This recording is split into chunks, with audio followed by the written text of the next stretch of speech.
Saludamos al ingeniero Richard Yunga, coordinador de la carrera de Gestión de Finanzas del Instituto Superior Tecnológico de Educación Popular y Solidaria.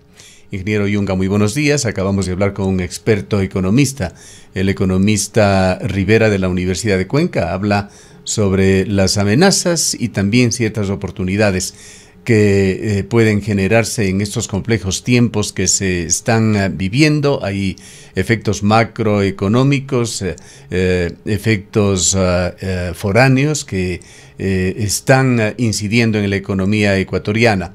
Incluso ha hablado de que la misma calidad de que Ecuador sea un país dolarizado, así como en ocasiones se convierte en una especie de blindaje, hoy en día podría estar afectando a las actividades productivas. Dentro de esto cuenta lo que los ecuatorianos podemos y debemos seguir haciendo, pues la vida continúa.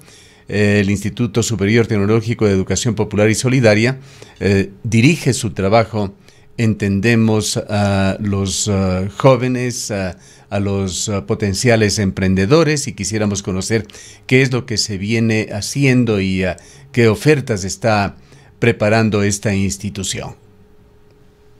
Gracias, Gustavo, y a la ciudadanía que nos escucha por el espacio que nos dan para poder compartir un poco la visión, la misión del instituto, ¿no? Realmente este contexto que estamos todavía en pandemia, no es que ya hemos pasado, hemos salido. Estábamos queriendo salir de ese contexto, de esa situación, y ahora los efectos de la guerra, ¿no? Que a nadie le hace bien, y ahora ya con los análisis mucho más detallados, mucho más profundos, se van viendo los efectos colaterales que tiene una guerra, ¿no? Y para nosotros que somos proveedores de insumos, de materias primas, ¿no? Obviamente nos afecta. Estamos relacionados directamente con la cooperativa de ahorro y crédito. Es más, el instituto es una iniciativa, un esfuerzo cooperativo desde la cooperativa Jardín Suayo. Y allí nosotros ya veíamos los efectos de la pandemia, y ahora recientemente veíamos los efectos también para los productores, ¿no? Los agroexportadores que tenían un mercado allá en Europa, en Asia, en Rusia.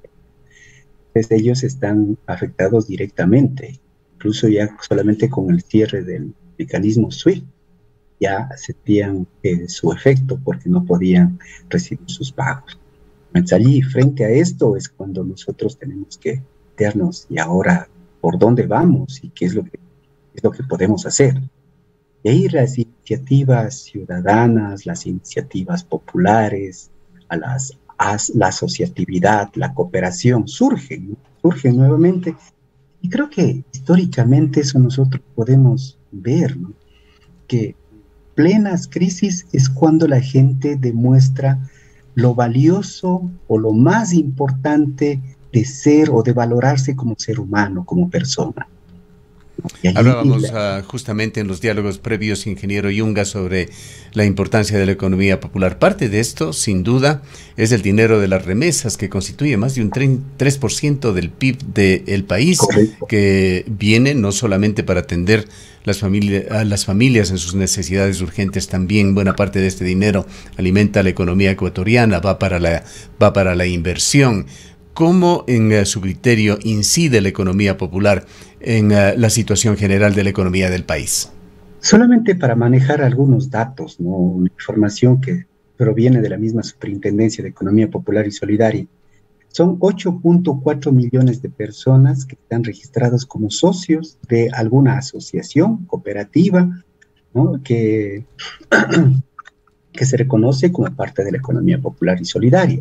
Son más de 17,000 organizaciones de la economía popular y solidaria también están registradas en el mismo instituto. Y el aporte de esta economía, de este sector de la economía, está al 2021 es del 16%. O sea, no hablamos de pocos recursos, ¿no? Y la generación de empleo. Nosotros vemos asociado al número de personas que forman parte de estas organizaciones, estamos hablando de arriba del 60%. Si hablamos de que somos 17 millones de ecuatorianos y 8 millones forman parte de estas organizaciones, entonces la generación de empleo está dada directamente desde este sector y por eso nuestro enfoque hacia allá, ¿no? ¿En qué áreas de la economía ecuatoriana están más activa la economía popular? ¿Cuáles son el tipo de actividades, los tamaños de negocios que se manejan? Realmente están en todas las actividades, ¿no? Si nosotros vemos los tipos, las formas de organización y también revisamos los tipos de cooperativas de ahorro, cooperativas en sí, hay cooperativas de ahorro y crédito, cooperativas de producción, cooperativas de trabajo, cooperativas de transporte, ¿no? Que ahora son los que directamente han sido afectados por este contexto. Y realmente están en todos los sectores de la economía y las actividades económicas. Por eso su incidencia tan fuerte en el tema del empleo y de la actividad misma del país.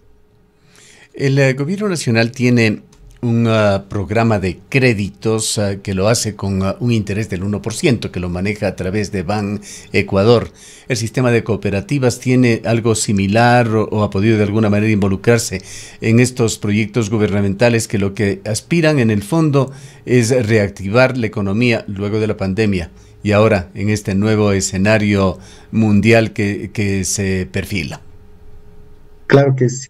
Y ahí nosotros podemos ver, bueno, hace unas semanas estuvieron participando algunas cooperativas, ¿no? En la entrega a través de la Corporación de Finanzas Populares de algunos recursos para poder viabilizar o canalizar hacia el sector de la economía popular y solidaria. Más sin embargo, por su propia naturaleza, las cooperativas están enfocadas al trabajo, enfocadas a atender a esos sectores populares. Y allí el reto mayor es cómo responder con costos mucho más asequibles, me refiero a tasas de interés. Recuerden el año anterior y la propuesta misma del presidente ha sido bajar las tasas de interés, ¿no? Y el contexto, como que la gente pide, solicita ese tema. Allí cómo bajar los gastos, cómo bajar los costos directos y indirectos, es un reto para todas las cooperativas, no solamente desde los fondos estatales, sino también desde los mismos recursos que captan desde los asociados, ¿no? Entonces, ¿cómo dinamizar la economía canalizándolos a esas actividades que realmente están presentando síntomas de reactivación en este momento, ¿no? Vemos por todos los sectores, tanto la actividad agropecuaria que se mantuvo durante toda la pandemia, la actividad de construcción que se mantuvo marginalmente, pero que ahora empieza a reactivarse. Y allí es donde el tema de la migración cobra un sentido bastante importante. Los migrantes estuvieron desarrollando algunos emprendimientos y ahora empiezan a desarrollar inversiones en este tipo de construcción, en la actividad inmobiliaria, y que por allí también se ve cómo se va a ir como que evolucionando la economía, evolucionando las actividades económicas y hay que estar testeando, hay que estar analizando, monitoreando qué es lo que va a pasar.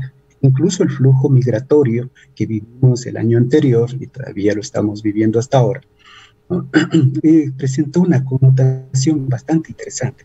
Si bien los años anteriores iba el jefe o un solo miembro de familia, el año anterior fueron familias enteras las que emigraron.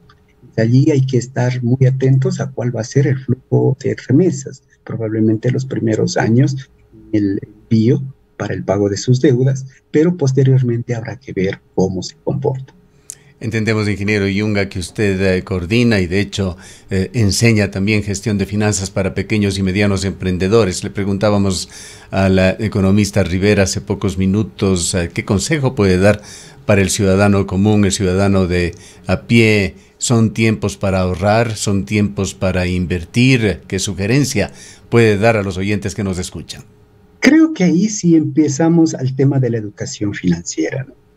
Primero que nada, nosotros tenemos que ver que no disponemos de todos los recursos que probablemente sí los teníamos antes de la pandemia. Y este momento, hasta por los efectos de la inflación y más, hay que priorizar. Hay que priorizar los gastos y por los que son de primera necesidad, en primer lugar. Luego, los que ya son usuarios, un poco delegarlos o relegarlos, ¿no? Por allí un poco.